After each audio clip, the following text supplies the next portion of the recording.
क्या आप ये विश्वास कर सकते हैं कि ऐसी उम्र जब हम और आप खुद को पूरी जिंदगी के लिए तैयार करते हैं, या जब हम सब कड़ाके की ठंड में रजाई में डूब के रहते हैं, और जब बरसात के दिनों में नम हवा आलस खाकर हमारे दिमाग पर नशे की तरह छा रही होती है। जीवन के ऐसे नाजुक पड़ाव पर किसी युवा ने आंखों में स्वयं कुछ बड़ा करने के सपने लिए रोज 16 घंटे काम कर 360 करोड़ से भी ज्यादा की कंपनी की नींव रखती हो, ऐसा कर दिखाया है उड़ीसा के रितेश अग्रवाल ने, जिन्होंने 20 वर्ष की कम उम्र में ओयो रूम्स नाम की कंपनी की शुरुआत कर बड़े बड़े अनुभवी उद्यमियों और निवेशकों को भी आश्चर्यचकित कर दिया।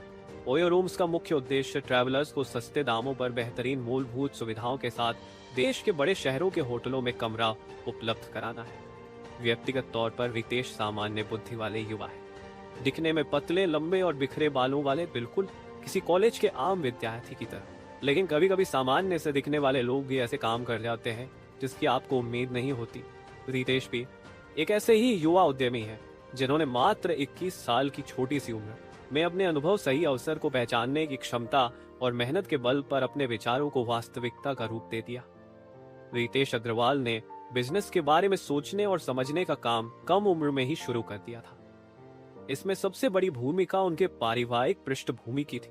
उनका जन्म 16 नवंबर 1993 को उड़ीसा राज्य के जिले कटक बीसाम के एक व्यवसायिक परिवार। 12वीं तक की पढ़ाई उन्होंने जिले के ही स्केयर हार्ट स्कूल में की।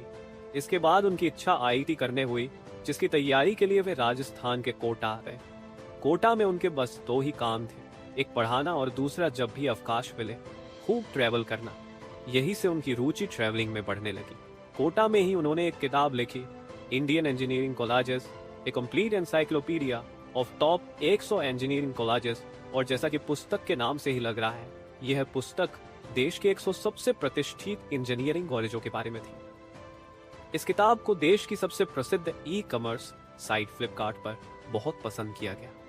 16 वर्ष की उम्र में उनका चुनाव मुंबई स्थित Tata institute fundamental research turf में आयोजित एशियन साइंस कैंप के लिए किया गया। यह कैंप एक वार्षिक संवाद मंच है जहां एशियाई मूल के छात्र शामिल किसी क्षेत्र विशेष की समस्याओं पर विचार विमर्श कर विज्ञान और तकनीक की मदद से उसका हल ढूंढने का काम करते हैं। यहाँ भी वे छुट्टी के दिनों में खूब ट्रैवल किया करते और ठहरने के लिए सस्ते दामों पर उपलब्ध होटल्स का प्रयोग करते।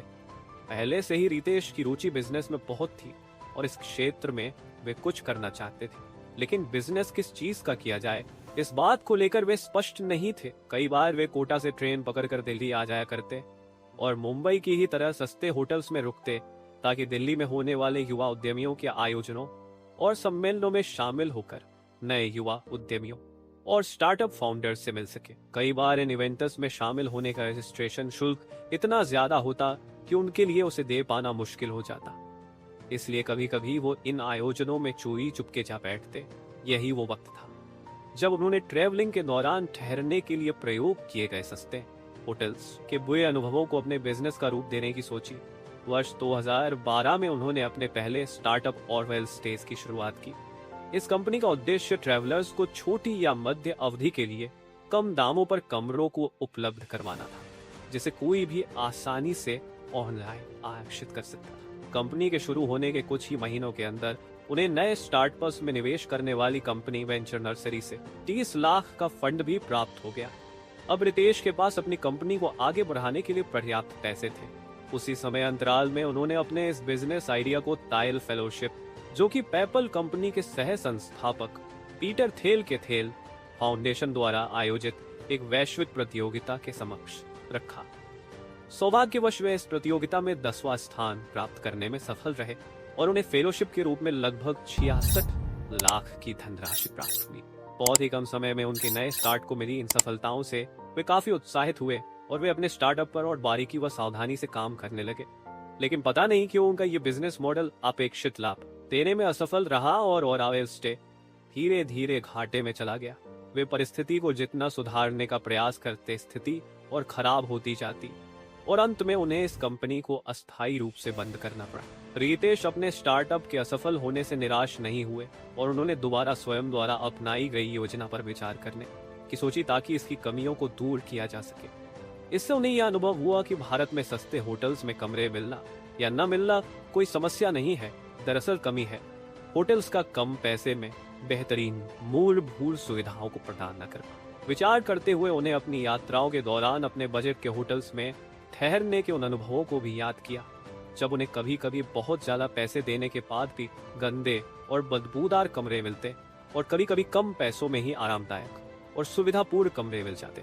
इन्हीं बातों ने उन्हें फिर प्रेरित किया कि वे पुनः ओरावेल स्टेज में नए बदलाव करें एवं ट्रैवलर्स की सुविधाओं को ध्यान में रख उसे नए रूप में प्रस्तुत करें।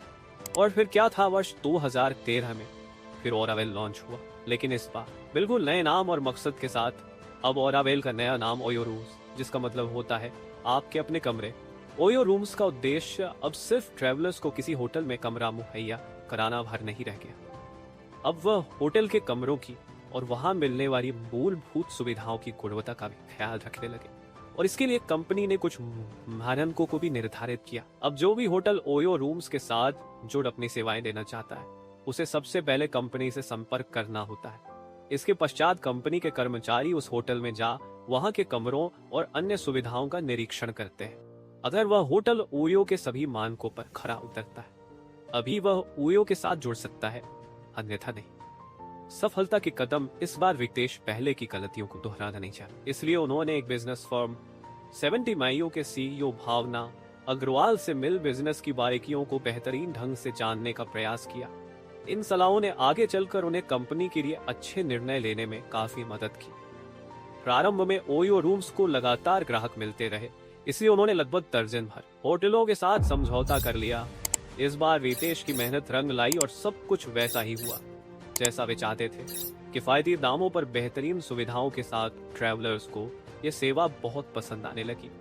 धीरे धीरे ग्राहकों की मांगों को पूरा करने के लिए कंपनी में कर्मचारियों की संख्या 2 से 15, 15 से 25 कर दी गई। कंपनी के स्थापित होने के एक वर्ष बाद 2014 में ही 2 बड़ी कंपनियों light speed venture partners LSVP एवं DSG कंज्यूमर पार्टनर्स ने ओयो रूम्स में 4 करोड़ रुपए का निवेश किया। वर्तमान वर्ष 2016 में जापान की बहुराष्ट्रीय कंपनी सॉफ्टबैंक ने भी 7 अरब रुपए का निवेश किया है, जो कि एक नई कंपनी के लिए बहुत बड़ी उपलब्धि है। वह बात जिसने रितेश अग्रवाल को कंपनी को और आगे बढ़ाने के लिए प्रेरित किया है, वह है हर महीने ग्राहकों द्वारा 1 करोड़ रुपए से भी ज्यादा की जाने वाली बुकिंग। आज मात्र 4 वर्षों में ओयो रूम्स 15,000 से भी ज्यादा होटलों की श्रृंखला 10 लाख कमरों के साथ देश की सबसे बड़ी आरामदेह एवं सस्ते दामों पर लाखों को कमरा उपलब्ध कराने वाली कंपनी बन चुकी है। रितेश अग्रवाल की यह कंपनी भारत के शीर्ष स्टार्टअप कंपनियों में से एक है। इसी वर्ष कंपनी ने मलेशिया में भी अपनी सेवाएं देना प्रारंभ कर दिया और आने वाले समय में अन्य देशों में भी अपनी पहुंच बनाने जा रही है। 2 जुलाई 2016 प्रतिष्ठित अंतर्राष्ट्रीय मैगजीन JQ जेंटलमैन्स क्वार्टरली ने रितेश अग्रवाल को 50 most influential young Indians innovators की सूची में शामिल किया है।